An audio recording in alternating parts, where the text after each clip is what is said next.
Salut,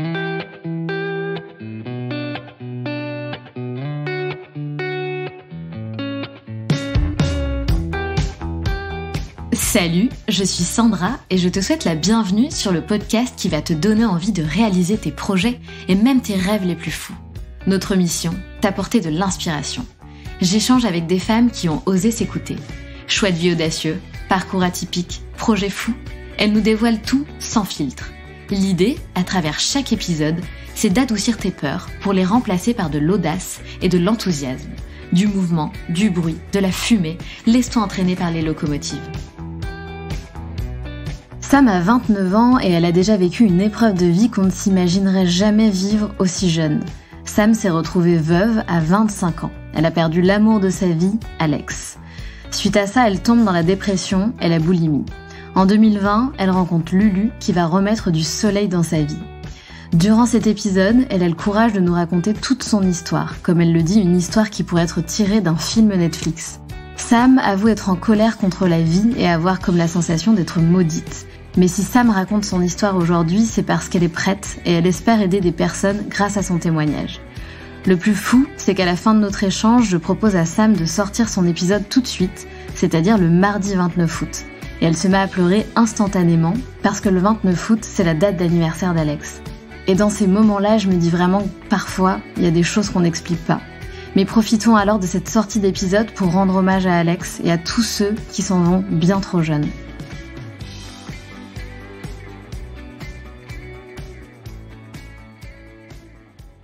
Salut Samantha. Salut. Alors je crois que je ne devrais pas dire Samantha, je crois que je devrais dire Sam, c'est bien ça ? Ah oui, exactement, je préfère. Alors salut Sam, bienvenue sur le podcast des locomotives, je suis très contente de t'avoir à mon micro. Est-ce que tu peux te présenter s'il te plaît Sam en quelques mots ? Oui, bien sûr. Alors déjà, moi je suis très contente d'être là avec toi. Alors moi, du coup, c'est Samantha, j'ai 29 ans. Je suis créatrice de contenu sur les réseaux sociaux. Et puis voilà. Samantha, tu connais un petit peu le fonctionnement du podcast des locomotives et comme je t'ai expliqué, l'idée c'est un petit peu de comprendre ton parcours de vie, ce qui s'est passé dans ta vie. Tu as vécu beaucoup de choses et tu vas tout nous expliquer. Donc ce que je te propose, c'est un petit peu de prendre le point de départ de ton choix, comme je te disais tout à l'heure, pour qu'on commence un petit peu à comprendre qui est Samantha et ton histoire de vie. D'accord, parfait. Alors, du coup, je veux dire Samantha, c'est, la Samantha d'avant, c'était celle qui voulait quitter sa ville natale, donc Châtellerault. Voilà, j'ai eu mon bac et j'ai voulu partir. J'ai voulu un peu fuir. Je sais pas pourquoi. Je suis très indépendante. J'ai toujours été. Et j'ai eu besoin de partir, de m'évader. Alors, je suis partie 9 mois en Nouvelle-Zélande en tant qu'exchange student pour apprendre à parler anglais parce que mon rêve était de devenir hôtesse de l'air. Donc, j'ai passé cette année qui a été assez difficile pour moi à l'époque parce que c'est dur de pas voir sa famille, ses parents, sa sœur, ses amis pendant autant de temps. Également mes grands-parents avec qui j'étais très proche. Donc, c'est vrai que ça a été un chamboulement, une grande étape dans ma vie. Et puis, en rentrant de ce cheminement, de cette voie, j'ai décidé de m'installer à Orléans pour être proche de mon grand-père qui m'a toujours un petit peu élevée parce que ma maman est malade. Et donc, j'avais un lien très, très fort avec mon papy et j'ai décidé de venir faire mes études de langue étrangère appliquée à Orléans.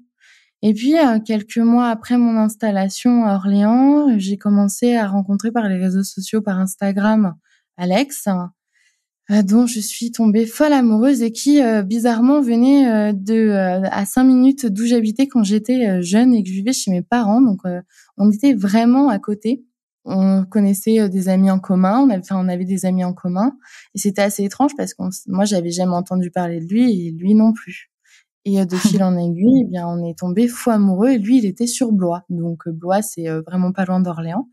Donc, on a commencé un peu à se voir de temps en temps. Et puis après, tout le temps, on a décidé d'emménager ensemble. Donc, on a emménagé à côté d'Orléans tous les deux. Puis voilà, l'amour fou, quoi. C'était pas un coup de foudre, mais je savais que c'était lui. Ça serait l'amour de ma vie. Et tu avais quel âge là, Samantha ? Alors, je l'ai rencontré, j'avais 20 ans. Donc, c'était le début, quoi. Donc, Oui, bien sûr. ensemble, j'avais 21 ans. En fait, tout a été très rapide entre lui et moi. Ça a été très fusionnel. Et puis, il était plus âgé de 3 ans. Donc déjà aussi, il avait beaucoup plus de projets. Il travaillait. Moi, j'étais étudiante.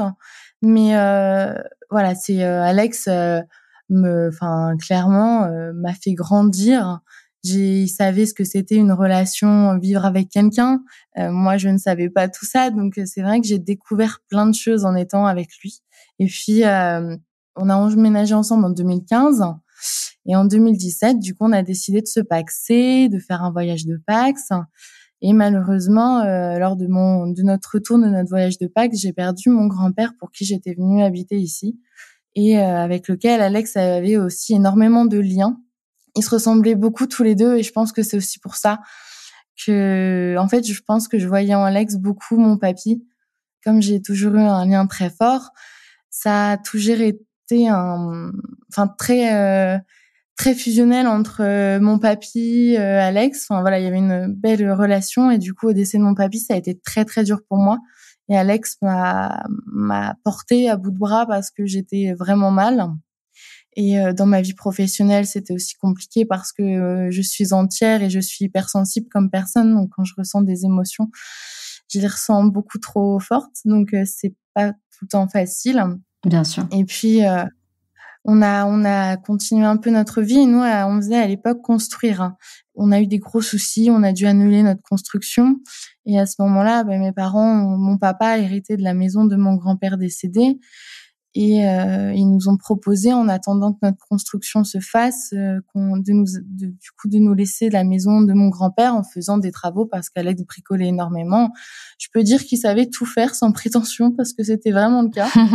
Vraiment, moi j'étais incroyablement surprise de tout ce qu'il pouvait faire et de ses connaissances. Et c'était incroyable. On a retapé un petit peu sa maison et puis au moment où on a vu que notre construction ne se ferait jamais, qu'on était pris pour des idiots, et bien on s'est dit on va pas repartir dans une construction. Ça fait déjà 2 ans qu'on est dessus et on voit toujours pas la maison. Alors on va acheter. Ah oui, parce que vous vous êtes fait entre guillemets un peu avoir par Ah oui, exactement, le constructeur. Ah ouais, d'accord. OK. Ouais. Ouais, voilà, Donc par ça a le été très constructeur. compliqué. D'accord. Ouais. Du coup, on n'a jamais vu naître notre maison. On avait fait les plans. Moi, j'étais conceptrice designeuse chez Schmitt à ce moment-là. Donc toujours, OK. voilà, j'avais fait les plans de nos cuisines, enfin de tout en fait. Et c'est vrai qu'on avait travaillé très très longtemps sur ce projet qui était notre bébé. Et en fait, Alex devait faire tout l'intérieur. Voilà, il y avait juste le gros œuf qui allait être fait et après lui, il devait tout faire. Donc c'était quand même normalement voilà, on attendait ce projet et puis au bout d'un moment ça détruisait, c'est pas que ça détruisait mais ça mettait quand même à dure épreuve notre couple, hein, parce que tous les rendez-vous, il y avait rien qui avançait et Alex a toujours été un grand nerveux. Ça qu'on se le dise quand même avec son caractère mais bon hein, moi aussi j'en ai. Mais c'est vrai que c'était assez dur, assez épuisant et on s'est dit pourquoi? Donc on s'est dit on va pas racheter une maison, on a déjà commencé des travaux dans celle de mon grand-père, donc on a décidé d'acheter celle de mon grand-père en 2018, en tout début 2018. Puis ensuite en mars, on part en vacances tous les deux au ski à Superbès. J'avais offert ça pour la Saint-Valentin, un chalet, et on part avec notre chien Yuki. Et arrivé dans les bois, Alex me demande de m'asseoir. À ce moment-là, sort de la musique et met Ed Sheeran et donc il m'avait dit en amont de couvrir mon visage avec mon bonnet. Et donc à ce moment-là, Alex me faisait sa plus belle demande en mariage. Je pense que je ne pouvais pas rêver mieux parce que ça faisait longtemps qu'il en parlait à ses amis et il leur avait dit de toute façon en 2018, je l'aurais demandé en mariage. Donc dans l'année, on vous apprendra que voilà, on va se marier. Et donc moi j'avais eu écho de ça. Donc j'attendais, je me suis dit bon, alors normalement on va partir en croisière. Bon, ça va peut-être être là. Et après je me suis dit le 6 juillet 2018, c'est le concert d'Ed Sheeran. Donc il va sûrement me demander à ce moment-là parce qu'on adorait tous les deux Ed Sheeran. Et donc, non, il m'a demandé, du coup, le 31 mars 2018 en mariage.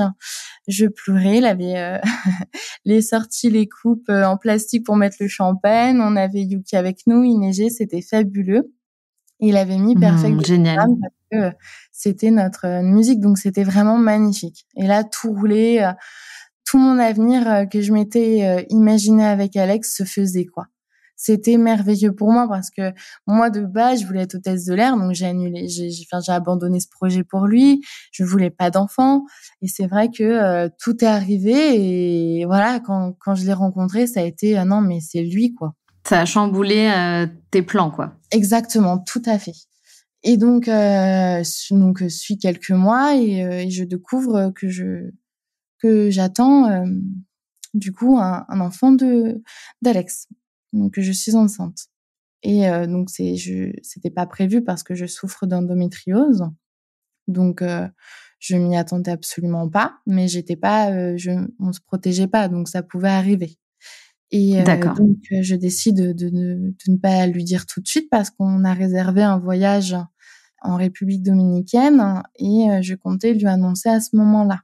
Sauf que malheureusement, a suivi rapidement des symptômes sur Alex, des changements de son corps, de son humeur.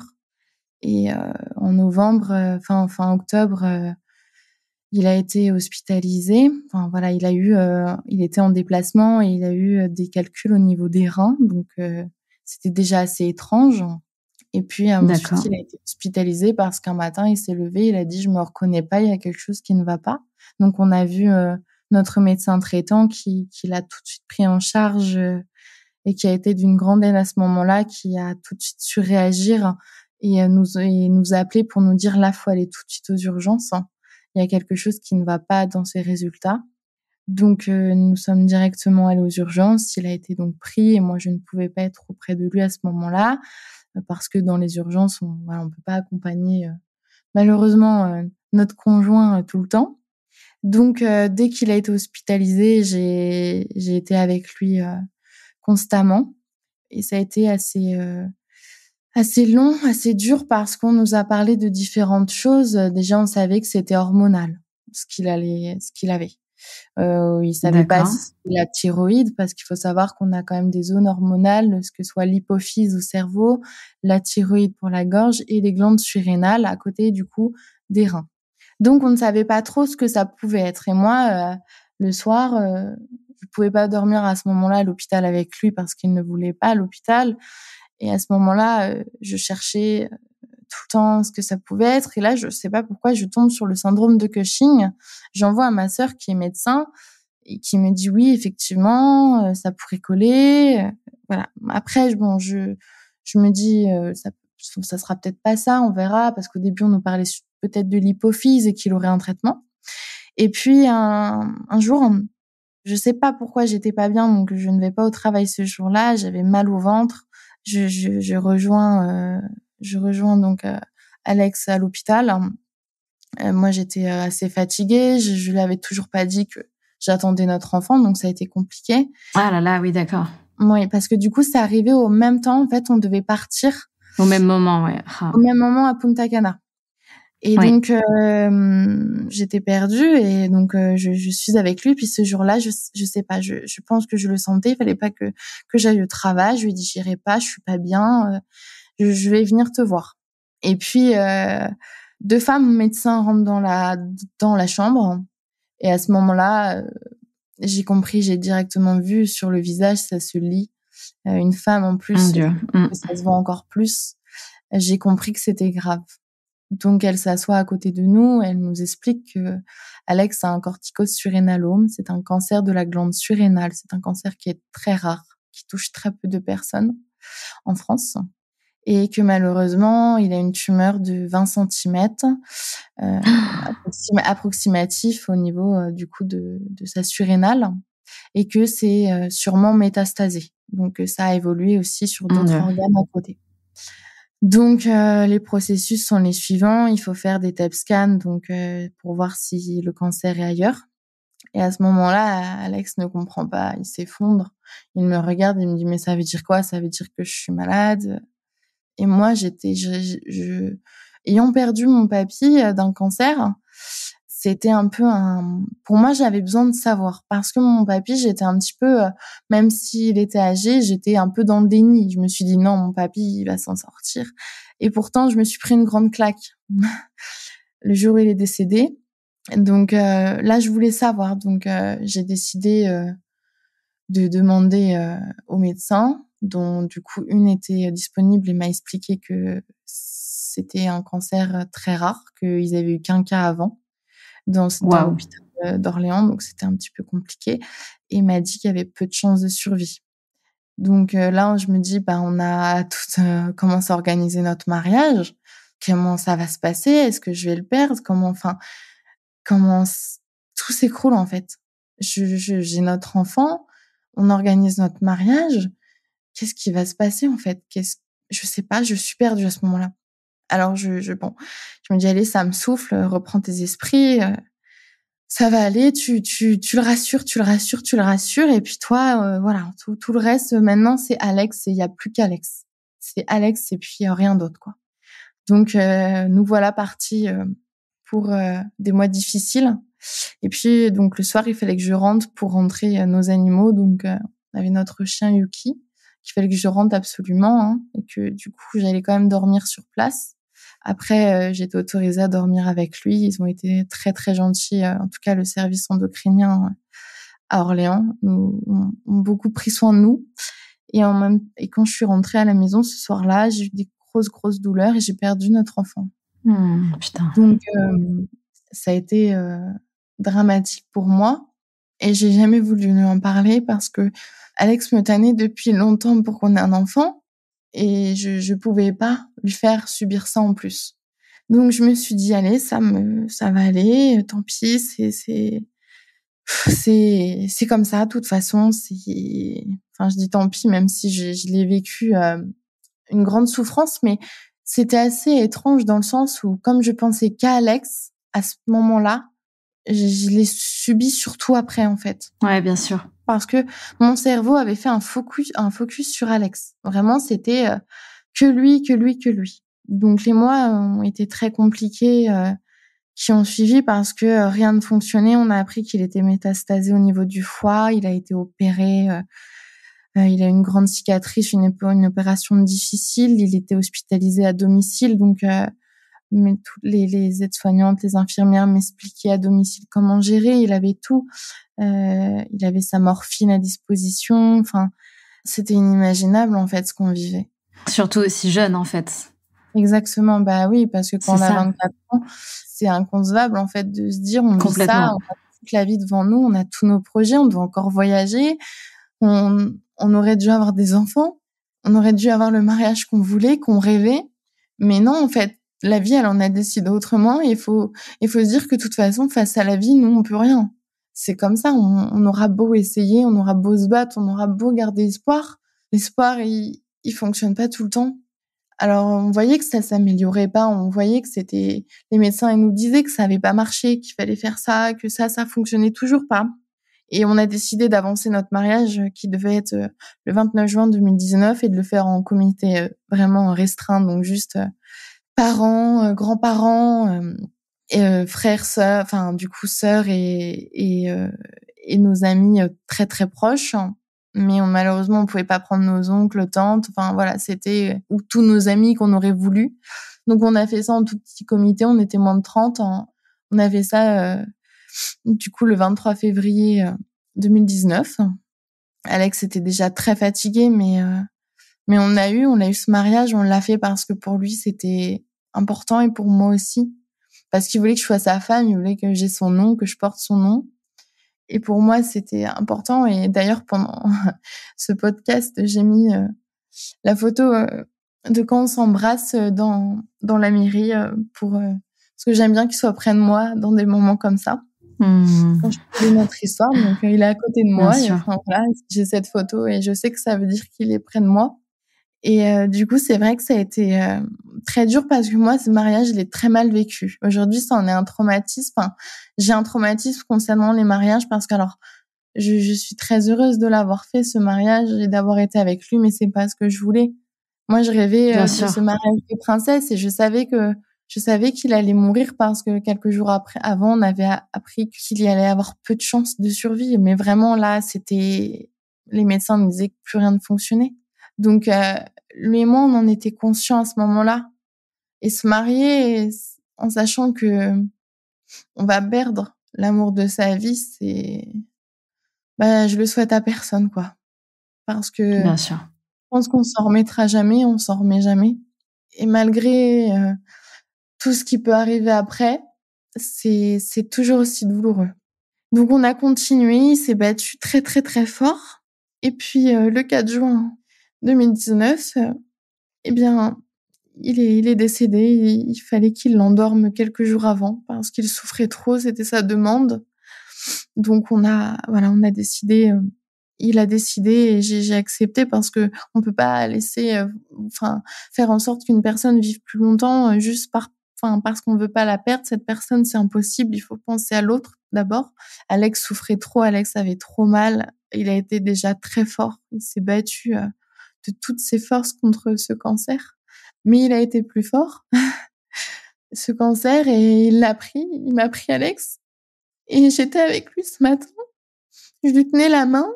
J'ai appelé les infirmières parce que je sentais qu'il se refroidissait. Et son pouls allait tout doucement, et donc tout le monde est venu parce qu'ils étaient tous auprès de nous. Et à ce moment-là, ça a été dur. Et je lui ai dit, je t'aime plus que tout au monde. Et ça a été ensuite, il a fait son dernier soupir comme s'il me répondait. Et je repense à une des infirmières qui m'avait dit, c'était sa réponse. Il vous a répondu. Et on a toujours dit qu'on serait toujours main dans la main, que ce soit à chaque fois à la maison. Moi, j'ai arrêté de travailler pour m'occuper de lui, et Dieu sait que à l'époque, du coup, à ce moment-là, j'étais chez Groupama, et Dieu sait que ça a parlé, hein, forcément, hein, quand une personne, on n'imagine pas en fait que le conjoint d'une personne à nos âges peut avoir un cancer aussi grave. Donc moi, Bien je sûr. m'en fichais. Pour moi, c'était Alex avant tout, en fait, peu importe. Et puis on a vécu des moments très durs parce qu'il faut savoir que la chimiothérapie, ça peut rendre stérile. Et ça m'avait énormément marqué parce que en oncologie à Orléans, alors ça, pour le coup, ça m'a vraiment choquée. Ils ont expliqué à Alex qu'il fallait qu'il garde, voilà, pour qu'on ait des enfants plus tard, il fallait qu'il fasse du coup les choses pour qu'on puisse avoir des enfants plus tard. Et puis tout seul, lui, il n'y arrivait pas, donc ils se sont dit, bon, attendez, essayez avec votre femme, on vous laisse dans la chambre, on va mettre une petite pancarte, ne pas déranger, quoi. Mmh. Là, il fallait qu'on fasse en sorte qu'on puisse avoir, Ah ouais, oh là là. voilà, je pas trop, ouais, dire les mots, hein, mais Ouais, bien sûr. sauf que ça a été très compliqué.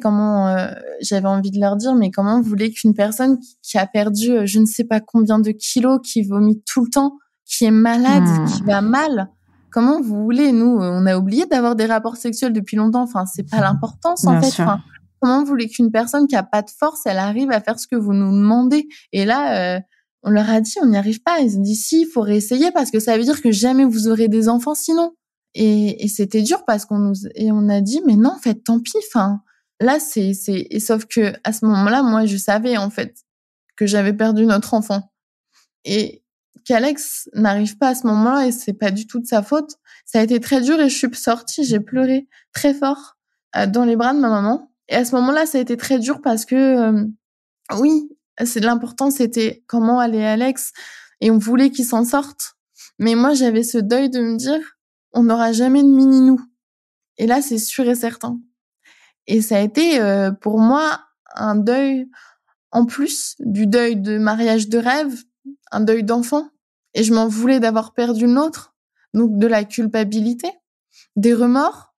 Et donc là, c'était compliqué, mais voilà, il fallait que je tienne bon. Je pleurais pas devant Alex. J'essayais de garder ce moral, de le faire rire comme je l'ai toujours fait rire, d'être là, de le soutenir, de l'aimer plus que tout au monde. Et puis, voilà, mais malheureusement, le cancer l'a emporté le 4 juin 2019, et à ce moment-là, ça a été un drame. Moi, au moment où Alex était donc décédé, je suis sortie de sa chambre parce que je pouvais plus être auprès de lui à ce moment-là. j'avais fait mon travail, entre guillemets, hein, quand je dis ça, j'ai eu mon rôle de femme, mais moi, il fallait que je pense à moi mais à ce moment-là et je pouvais plus. J'avais du mal à être auprès de lui. Ça me faisait trop mal. J'ai décidé, au moment où il est parti, ma meilleure amie est arrivée, comme s'il savait que j'allais avoir, une de mes meilleures amies qui serait là près de moi. Elle m'a tenu la main, elle m'a accompagnée dans les démarches administratives que je devais faire ce jour-là. On est rentrés, mon autre meilleure amie est arrivée, j'ai été soutenue par elle et heureusement d'ailleurs qu'elles ont été là à ce moment-là. Elles m'ont accompagnée dans la chambre funéraire et je me rappelle d'un moment où je voulais même pas regarder parce que ça me faisait trop de mal et j'avais apporté des photos de nous deux et je les mettais un peu partout et du coup ma meilleure amie Nonote, elle m'a dit mais Sam, on n'est pas là pour que tu fasses la déco. Et je lui dis oui, mais c'était dur en fait pour moi de le voir là, dans le cercueil en fait, et de me dire que j'aurai plus jamais son regard vers moi, qu'il m'embrassera plus jamais, que j'entendrai plus sa voix. Pour moi, c'était pas possible en fait. C'est c'est savoir que c'est fini et je voulais pas. Alors ensuite, il y a eu l'enterrement qui a été très douloureux. Quand il a fallu fermer le cercueil, j'avais mon papa qui était là. Et ce moment, il m'a marqué à tout jamais parce que c'est pas normal que son papa, il doive assister à l'enterrement du mari de sa fille. Et je me suis dit, je leur fais du mal à mes parents. Ils souffrent aussi et c'est vrai que j'avais beaucoup de culpabilité parce que j'étais malheureuse et j'avais une souffrance énorme et cette souffrance, bah forcément, les gens qui m'aiment, ils en souffraient aussi, donc c'était dur pour moi.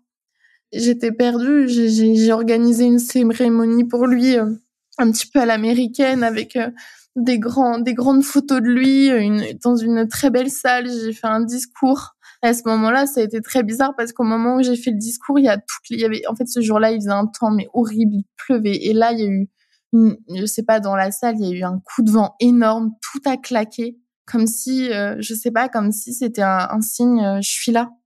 Et à ce moment-là, vraiment, ça a été dur. Ça a été très, très dur. Et puis, les mois qui ont suivi, j'arrivais pas à être seule. Alors mes amis et ma famille, ils avaient fait un petit planning pour pour essayer de se relayer, pour être là auprès de moi. Mais bon, Ah waouh! ça peut durer que quelques temps, malheureusement, hein. Ils ont pas des congés à l'infini. Donc, j'ai vraiment une chance inouïe d'avoir des meilleures amies qui sont très présentes, mes parents qui m'ont beaucoup épaulée, d'autres amis, ainsi que ma sœur. Et c'est vrai que ça a été très dur. Et puis moi, après, j'ai eu ce côté où, alors ça, je sais pas pourquoi. Je pense qu'on se rend pas compte, mais quand on perd l'amour de sa vie, quand on se retrouve à un moment donné à un cul-de-sac de sa vie, on se dit mais moi j'avais plus envie de vivre, hein. Clairement, j'avais fait la promesse à Alex d'ailleurs de ne pas me suicider. Cette promesse qui, Dieu sait, j'ai voulu la trahir parce que le jour de la Saint-Valentin avant son décès, donc notre dernière Saint-Valentin, il m'a demandé de refaire ma vie. Cette personne elle aurait beaucoup de chance et qu'il faudrait que j'ai des enfants, que je vive ma vie et que jamais je le rejoigne. Et à ce moment-là, c'était la Saint-Valentin, alors je disais arrête, je veux pas penser ça. C'était horrible. Je regardais, on était sur un bateau qui fait restaurant sur la Loire, à Orléans. On avait toujours voulu le faire et c'était horrible. On est parti du resto avant même que ce soit terminé. Et je voulais pas rester. Je regardais l'eau et je me disais, mais c'est quoi ce cauchemar? C'est pas une autre personne que je veux, c'est toi.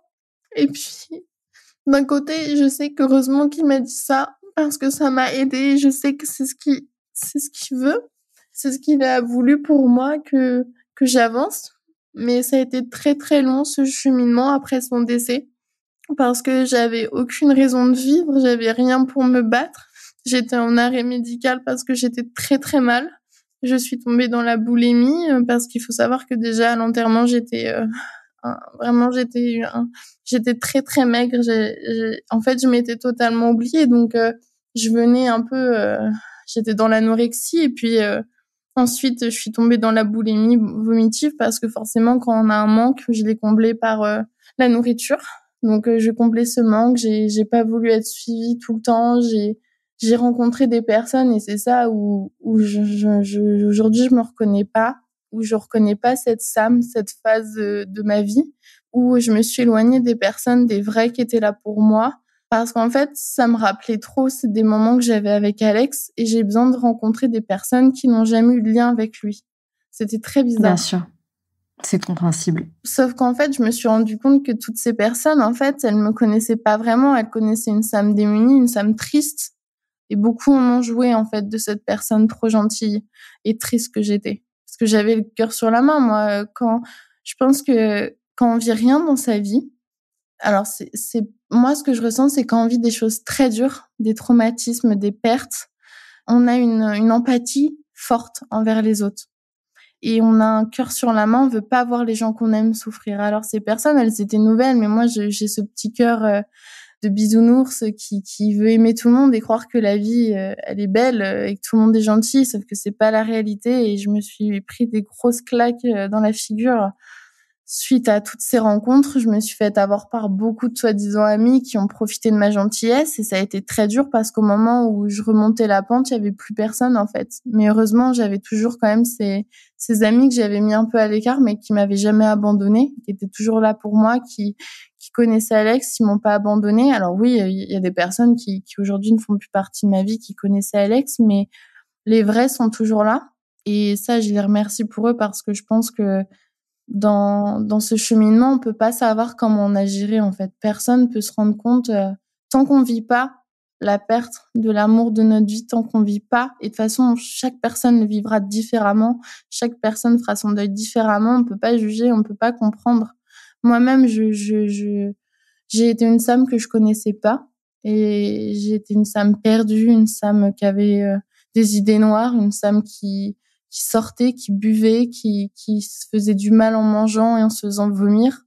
J'étais cette Sam qui avait aucun but et en fait qui jouait avec la mort. Et ça pendant longtemps. Et tu t'es fait aider, Sam, pendant cette période-là, je veux dire, par des Non. spécialistes? En Jamais. fait, après, je voyais une hypnothérapeute. J'ai arrêté au bout d'un moment. Et en fait, c'est que moi, je suis dans cette idée dans ma tête où je peux m'en sortir toute seule. Je suis très têtue comme personne. Et je vais toujours puiser ma force au fond de moi et je sais pas d'où elle sort des fois, mais alors des fois je suis épuisée, hein, mais non, j'ai pas voulu en fait. J'avais pas envie. Je me suis dit je vais y arriver toute seule. Et après, par contre, j'ai été épaulée de mes amis et de ma cousine Mimi qui elle fait part entière de ma vie parce elle est proche de moi, elle habite pas loin de moi et elle m'a sauvée plus d'une fois la vie. Une fois, il y a un soir où j'étais pas bien et je répondais à personne. Et ce soir-là, j'avais une envie, c'était de me suicider et de me dire allez stop, j'arrête quoi. Et ça, on monte pas sur les réseaux sociaux ces moments-là. Bien sûr. Et Bien sûr. je répondais pas du coup. Et elle s'est inquiétée et elle est venue dans la maison avec mon autre cousin et elle avait peur parce qu'elle savait que je lui avais dit. En fait, elle savait inconsciemment que si je me suicidais, elle savait comment j'allais le faire. Donc, quand elle a ouvert elle voulait pas aller dans ma chambre en haut. J'ai une suite parentale et il y a une baignoire. Et elle a demandé à mon cousin d'aller voir. Et elle a été rassurée quand elle a vu que j'étais pas là. Mais mes parents ont appelé la gendarmerie parce que je donnais plus de nouvelles. En fait, je donnais plus signe de vie parce que j'étais à ce moment-là mais perdue totalement et je voulais plus vivre. Et ça a été très dur en fait pour même mes proches. Et je sais que en fait, ce qui est dur quand on a un traumatisme aussi, c'est de se dire on a un boulet. On est désolé du mot, un putain de boulet pour nos proches. Parce que nous, en fait, on a ces sensations qu'on peut pas comprendre. On est différents. On est heureux pour ceux qu'on aime quand il y a des événements, mais quand on m'apprenait des mariages, quand je devais assister à des mariages, et même celui de ma meilleure amie où j'étais témoin un an après le décès d'Alex, j'en ai chié, j'ai eu mal, j'ai pleuré, ça a été très très dur. Il y a des choses qui font mal en fait, et on se dit mais on est un boulet. Et donc à ces moments-là, on a envie de se dire allez, je suis plus un boulet, je vais le rejoindre. Donc c'était compliqué.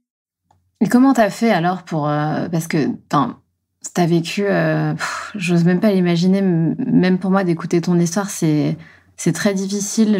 C'est hyper, je vois à quel point c'est hyper dur. Déjà, le fait que t'en parles, ça me... Oui. Je sais pas, je trouve ça bouleversant. Je me dis, mais est-ce qu'elle a vraiment envie d'en parler? Est-ce que ça lui fait du bien ou est-ce que ça lui fait du mal? Je me pose toutes ces questions-là quand t'es en train Non, d'en parler. non, Tu vois, non, j'ai t'inquiète déjà pas. toutes ces questions-là. Et en plus, je me dis, mais comment elle a fait? Alors, à quel moment t'arrives? Est-ce que vraiment on arrive à remonter la pente? Est-ce qu'on arrive à avoir des jours vraiment heureux? Est-ce que tu arrives à... Parce que j'ai lu une de tes phrases où tu dis avoir du mal à faire une croix sur la vie normale, la vie que tu avais imaginée. Du coup, est-ce que tu as l'impression aujourd'hui d'avoir une vie normale ou est-ce que tu vis dans la peur qu'il se passe quelque chose d'autre? Tu vois, je me pose toutes ces questions en fait. Alors déjà, pour te répondre aux premières, ne t'inquiète pas si je le fais, c'est que j'ai envie de le faire parce que je sais que mon histoire, elle aide beaucoup. Comme je l'ai fait sur les réseaux sociaux, comme j'aide beaucoup de personnes qui m'écrivent, qui ont perdu des proches, pas forcément un conjoint, mais des proches. Si je le fais, c'est pour donner de l'espoir, pour dire que malgré tout traumatisme, malgré derrière tout drame, on peut s'en sortir. On a la force en nous, il faut y croire. Et c'est sûr, ça sera pas toujours rose, ça sera pas toujours facile, ça sera pas toujours parfait, mais il y a des moments à vivre dans la vie qu'on mérite. On mérite. J'ai le droit d'être heureuse aujourd'hui. J'ai assez souffert et j'ai le droit d'avoir du bonheur, d'avoir des moments de vie heureux. J'ai le droit d'être aimée à nouveau. J'ai le droit d'aimer aussi à nouveau. Et j'ai le droit d'avoir voilà, d'avoir de l'amour et du bonheur, même si c'est vraiment pas facile. Et donc pour te répondre, comment j'ai fait, je me suis toujours battue et même s'il y a eu des phases très difficiles, je suis une personne très solaire et qui aime faire rire la galerie tout le temps. Voilà, je suis un petit clown et j'ai toujours besoin de faire rire, d'être là. Et puis un jour, j'ai rencontré Lucas. Et Dieu sait que pourtant, en toute honnêteté, après le décès d'Alex, j'ai eu besoin aussi de... Je sais pas comment l'expliquer, mais j'avais pas du tout confiance en moi, donc j'ai eu besoin de... Et je ne voulais absolument pas m'accrocher à qui que ce soit, à aucun homme, je ne voulais pas, mais j'avais besoin d'être regardée et d'avoir l'attirance enfin voilà, que les hommes s'intéressent aussi à moi parce que j'avais aussi ce manque. Bien sûr.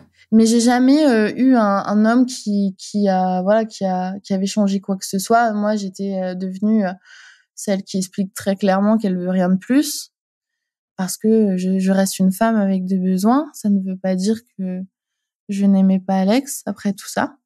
Et puis un jour, j'ai rencontré Lucas et lui, ça a été différent. J'ai tout de suite senti que je pouvais lui parler. Alors, je ne sais pas pourquoi. C'était comme ça. Je pouvais lui parler d'Alex. Et il m'écoutait, alors que jamais j'aimais parler de ça, hein. C'était pour moi, ma vie, c'est ma vie.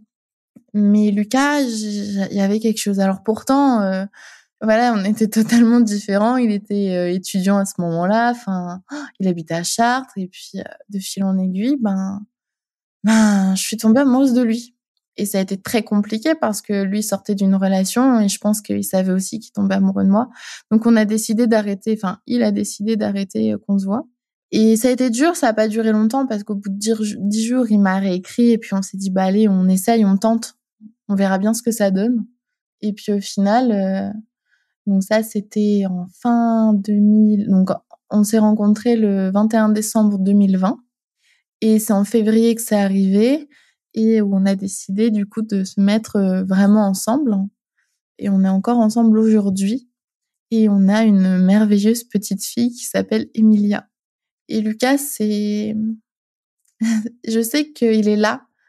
Et je sais qu'il est là parce qu'Alex a fait quelque chose pour qu'il soit là. Et c'est une personne bienveillante. C'est une personne qui a jamais... On me demande souvent sur les réseaux comment il le vit. Ça doit être dur pour lui. Mais non, Lucas, en fait, il le prend avec légèreté. Il sait, en fait, qu'Alex, il sera toujours important. Il accepte, il m'en parle. Il est déjà allé sur sa tombe, sans moi, pour essayer de me comprendre, pour Waouh. avoir des réponses. Alors, C'est bon, je beau. sais pas s'il voudra ça que je le dise, mais ça, moi, c'est quelque chose qui me montre à quel point Lucas, enfin, c'est lui, quoi. Enfin, je sais même pas, moi, à l'inverse, comment je réagirais si lui, il avait perdu sa femme. Est-ce que j'aurais la force? Est-ce que j'aurais cette bienveillance? Je ne sais même pas. Et moi, c'est ça, en fait, qui m'a fait tomber folle amoureuse de lui parce que il m'aime, mais en m'aimant, il aime aussi Alex et il a l'impression un peu de le connaître, mais jamais il va être dans le jugement, jamais il va se sentir moins bien parce que ce sont 2 personnes différentes et puis Alex n'est plus là, mais il sait qu'il sera toujours au fond de mon cœur. Il y a des photos dans notre maison. Lucas vit dans la maison qu'on avait achetée, du coup, de mon grand-père. Ah oui. Oui. Ah waouh. Donc, c'est des choses qui sont... et moi, j'ai toujours peur. Je me dis tout le temps, mais est-ce que c'est pas trop dur et tout? Et non, enfin, en fait, il sait que tout ça, ça me rend heureuse parce que je n'ai pas envie de partir de cette maison pour le moment. Donc, il accepte. Et par amour, il fait tout ça. Et des fois, je me dis, mais waouh, enfin, ça existe pas. C'est ça existe incroyable. pas aujourd'hui. C'est dingue. Enfin, j'ai une chance inouïe, même si des fois, je m'en rends pas tout le temps compte parce qu'on est tous pareils, mais je sais à quel point Lucas, il est formidable et j'ai une chance inouïe de l'avoir. C'est pour ça que des fois, je me dis, il est pas là pour rien. Il a forcément, Alex, là où il a fait en sorte qu'on se rencontre, c'est pas possible. Et donc, c'est dingue en plus notre histoire avec Lucas parce qu'on s'est rencontrés donc le 21 décembre 2020. On s'est dit au bout d'un an, on essaye d'avoir un enfant. Et moi, avec mon endométriose, c'est compliqué. Puis à la suite de la perte de mon bébé avec Alex, ça a été très compliqué. J'avais passé des examens qui montraient que j'aurais du mal à avoir des enfants, donc ça serait peut-être un parcours PMA, tout ça. Donc, voire pas du tout d'enfants. Donc, pour moi, c'était impossible en fait que ça arrive. Et Lucas, c'est une personne, on va dire, qui a le cul bordé de nouilles. Désolée de l'expression. Mais vraiment, il a une chance inouïe. Sa famille, ils sont vraiment très chanceux. Et c'est super pour eux, c'est vraiment une chance inouïe.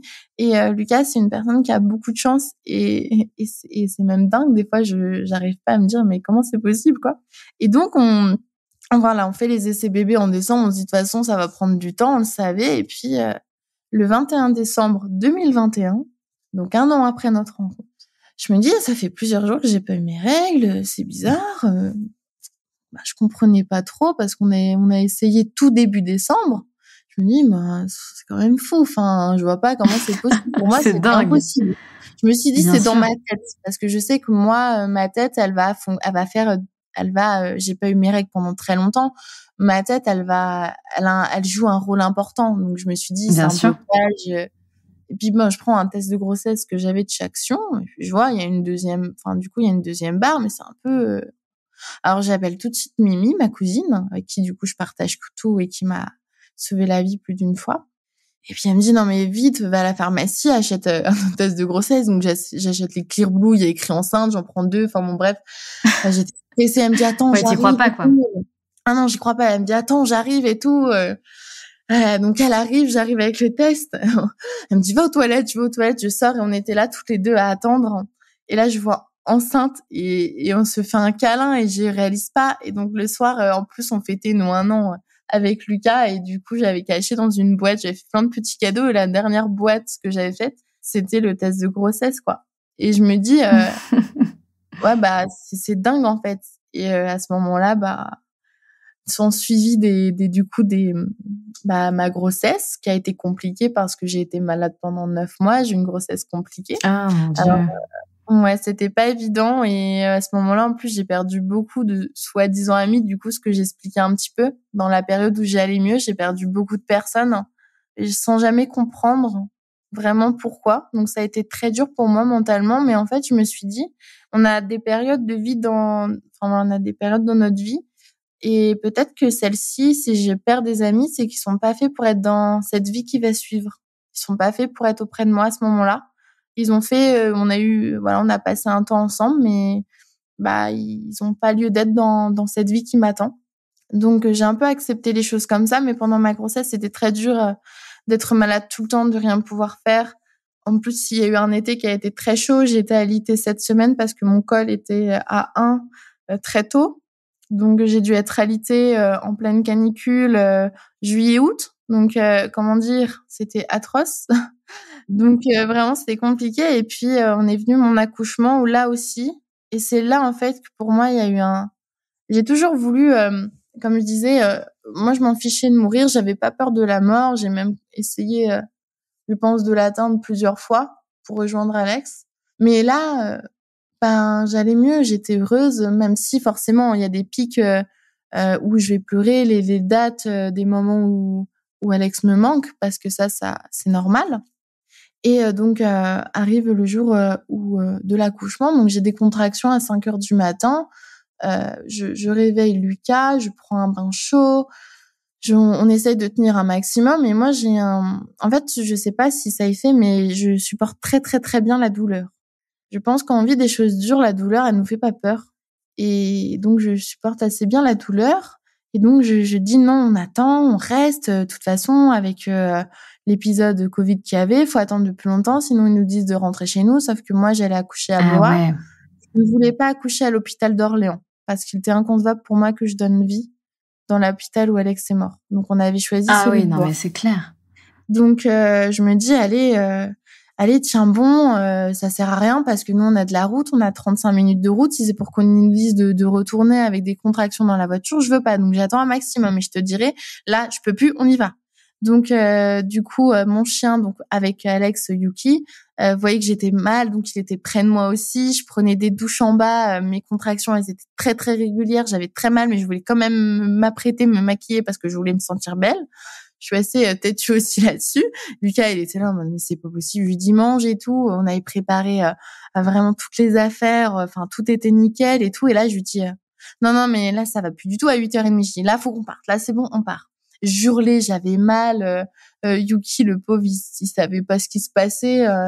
Et puis, du coup, je monte dans la voiture et là, c'était horrible. J'avais des contractions. Je dis à Lucas, mais je sens sa tête. Elle va sortir. C'est horrible.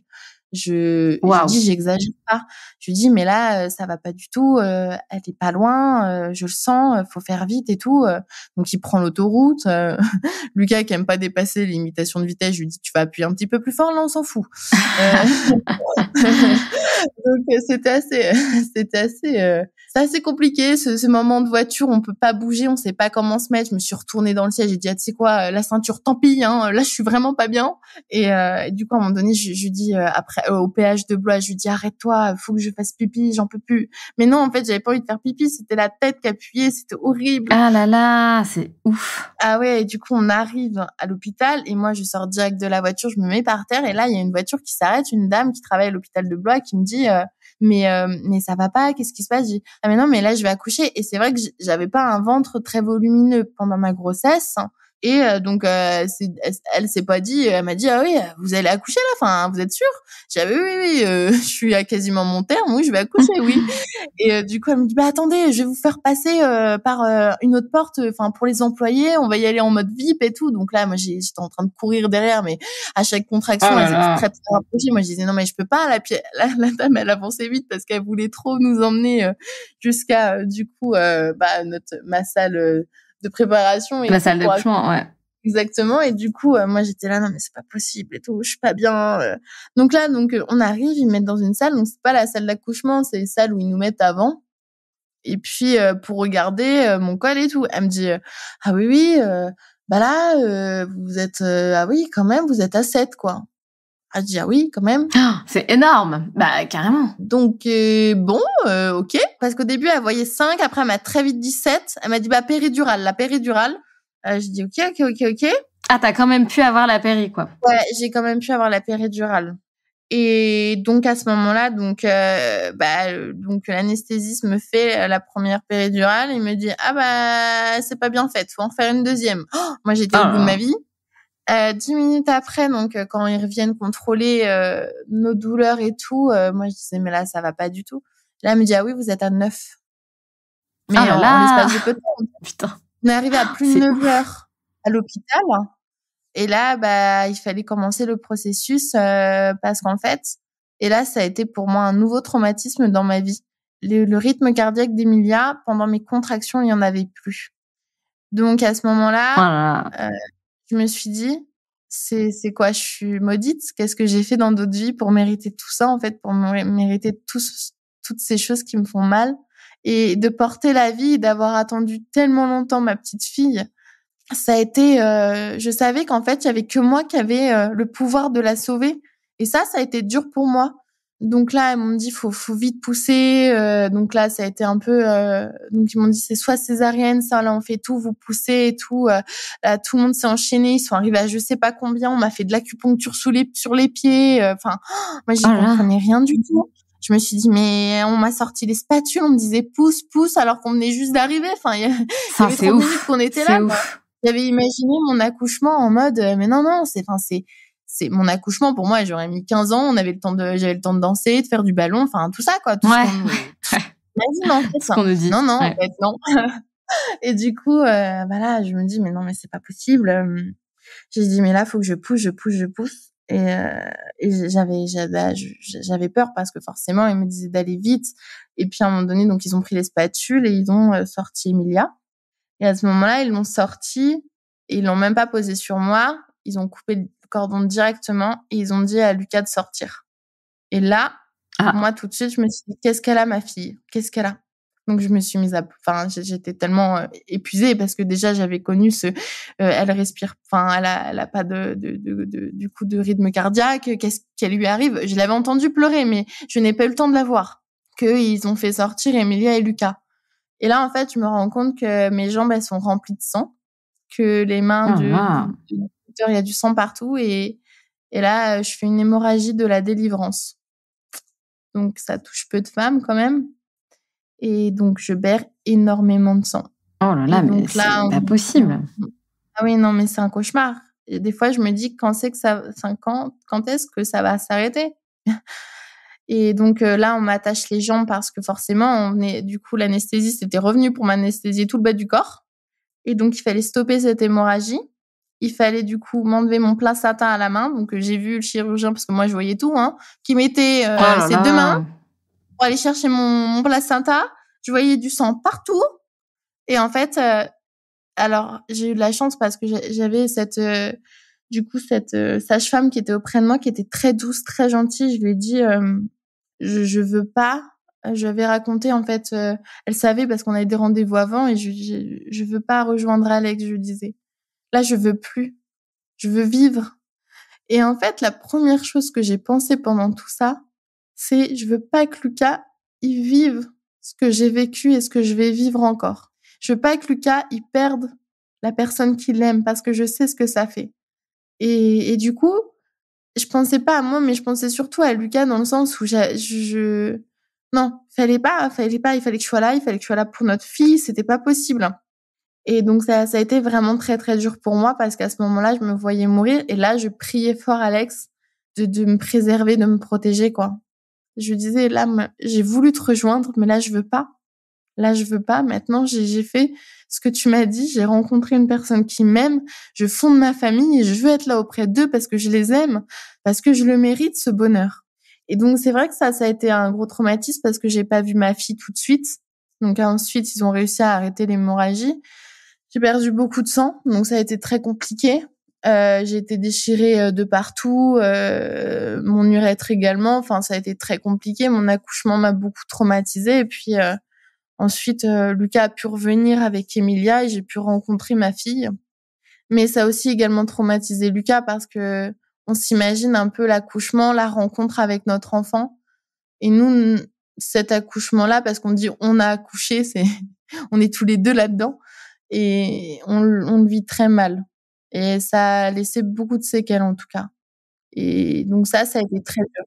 J'ai lu que tu disais que tu étais en colère contre la vie, donc je comprends clairement, enfin c'est légitime et que tu as la sensation, tu l'as déjà dit là pendant notre échange, d'être maudite. Comment tu te sens aujourd'hui après toutes ces épreuves de malade que tu as vécues? Tu es encore très jeune. Comment du coup tu te sens? Est-ce que tu es toujours autant en colère? Est-ce que tu cherches à répondre? Peut-être que tu te demandes pourquoi. Est-ce que tu cherches à trouver une réponse? Est-ce que tu arrives à avoir confiance en la vie et à te dire que c'est OK, que ça va aller? Et, tu vois, qu'est-ce que tu ressens aujourd'hui? En fait, comment t'avances tous les jours aujourd'hui? Alors, en ce moment, j'ai beaucoup de colère. Parce qu'en plus, il y a pas longtemps, j'ai perdu Yuki, mon chien que j'avais avec Alex. Il a été empoisonné. Donc, j'ai beaucoup de colère en ce moment parce que je comprends pas. Et j'aimerais savoir pourquoi tout ça m'arrive. Alors, peut-être je dois comprendre des choses. Des fois, j'ai beaucoup de souffrance parce que je me dis, pourquoi moi? Pourquoi? Qu'est-ce qui fait que? Et j'ai pas les réponses et je les aurai jamais. Alors je me dis, de toute façon, c'est comme ça. J'ai peur. J'ai un lien très fort avec Emilia parce que j'ai perdu l'insouciance très tôt.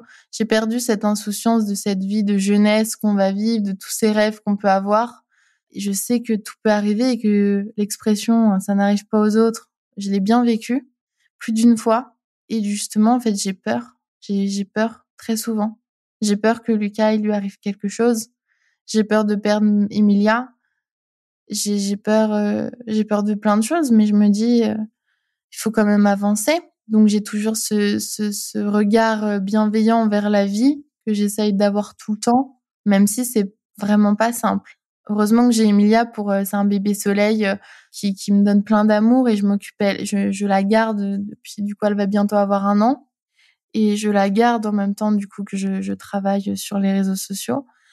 Et heureusement qu'elle est là parce qu'elle me donne une force, mais inimaginable, et Lucas aussi.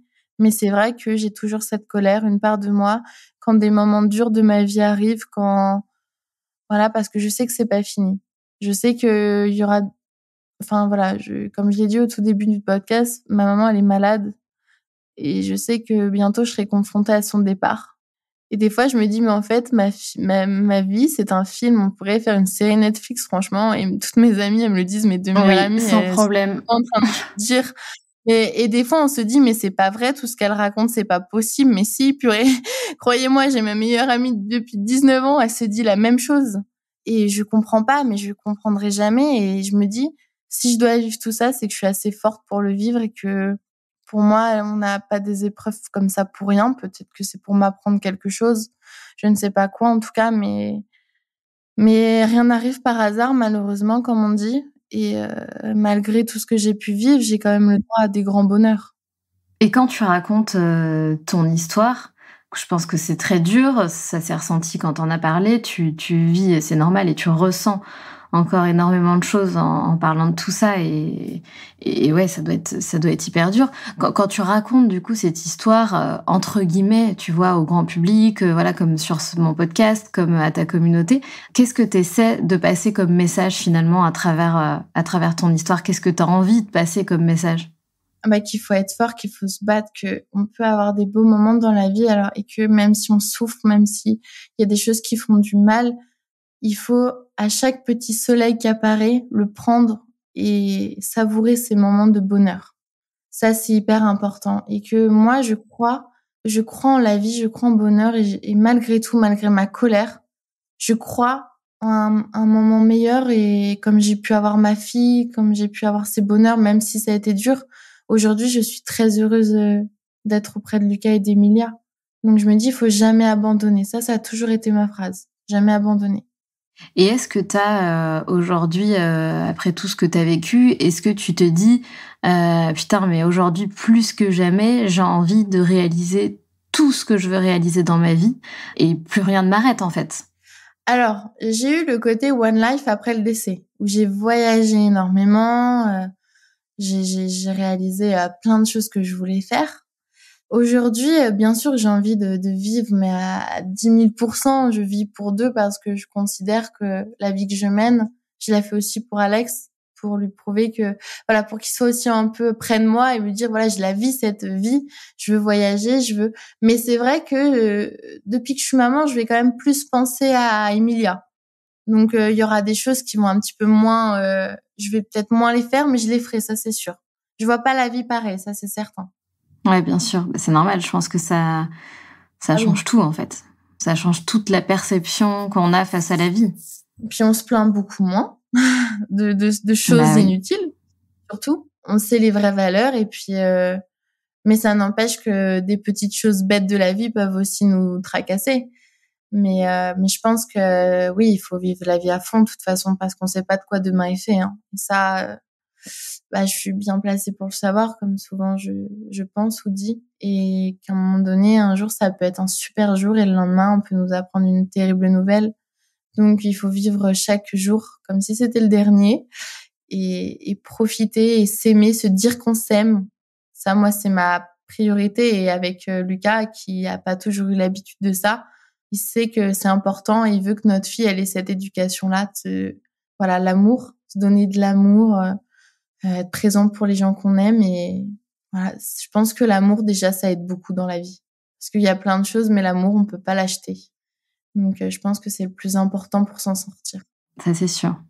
En tout cas, j'ai pas l'habitude de, comment dire, tu vois, de faire ce type d'interview avec des histoires assez bouleversantes parce que j'ai du mal, en fait, tout simplement.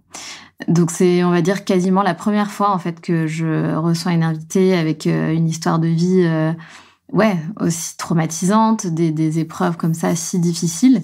Donc c'est moi-même ça me fait bizarre, tu vois, voilà, c'est très intense en fait comme histoire.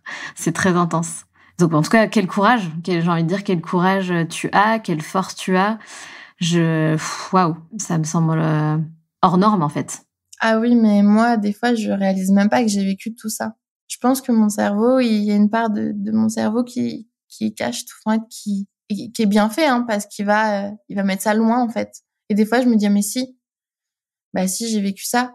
Et il y a des fois où mon cerveau il veut pas s'en rappeler. Donc oui, c'est pas toujours simple quoi. Et d'un côté, j'ai envie de dire heureusement que notre cerveau oublie la douleur. C'est ça qu'on dit en fait, que le cerveau a une capacité à oublier la douleur assez rapidement. Et heureusement, en partie. Donc merci beaucoup Samantha, Sam plutôt, d'être venue raconter tout ça. Waouh, je pense que ta communauté, avec plaisir, va aimer entendre toute ton histoire tu vois, de ta propre voix. C'est toujours, s'il y a des personnes qui te suivent depuis longtemps, ça va forcément les toucher et c'est bien. Et ma communauté va te découvrir et je pense que tu recevras énormément de messages. Bon courage. J'ai 3 questions que je pose. Je sais pas si tu le sais. Il y a 3 questions qu'on pose, en fait, qui sont des questions rituelles à la fin de chaque épisode. C'est des petites questions qui sont assez simples. La première question, c'était quoi ton rêve de petite fille? Je pense que c'était d'être heureuse dans ma vie. Parce que comme j'ai évolué avec une maman malade, j'ai vu des parents très soudés.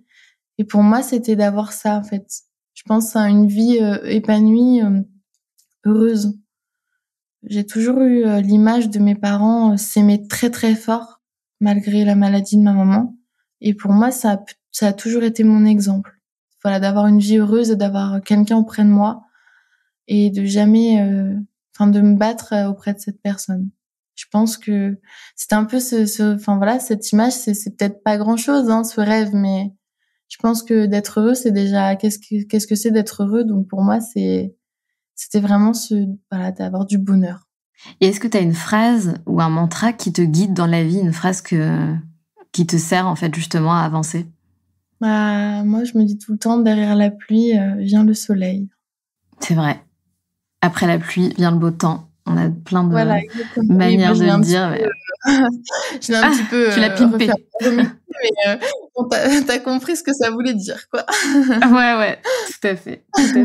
Et bon, dernière question qui est en rapport avec le nom, si tu veux, du podcast, donc les locomotives. C'est quoi pour toi être la locomotive de sa vie?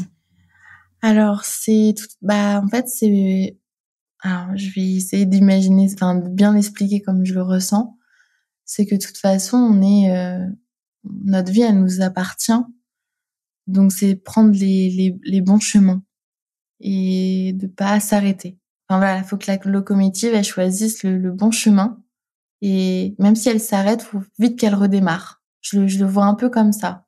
C'est choisir les chemins qui sont bons et avancer malgré les épreuves, malgré je sais pas, la locomotive, il y a un moment donné où elle passe, c'est compliqué. Ben non, faut qu'elle avance, qu'elle continue encore. Voilà. Pour moi, ça serait ça. C'est pas mal du tout. Merci beaucoup, Sam. Si, bien sûr. Si, tout à fait. Merci infiniment, Sam, pour ton temps et pour nous avoir raconté tout ça. J'ai pas de mots, en fait. J'ai pas de mots. C'était bouleversant, en fait. C'était vraiment bouleversant et j'espère que ça va, toi aussi, en fait, après nous avoir raconté tout ça, en fait. Ça me fait plaisir de l'avoir fait avec toi et puis je suis vraiment très très contente de nos échanges et si je peux aider des personnes grâce à ce podcast, ça sera encore mieux. Donc merci à toi d'avoir pris le temps de faire cette interview avec moi. Merci Sam, à très vite. Oui, à très vite.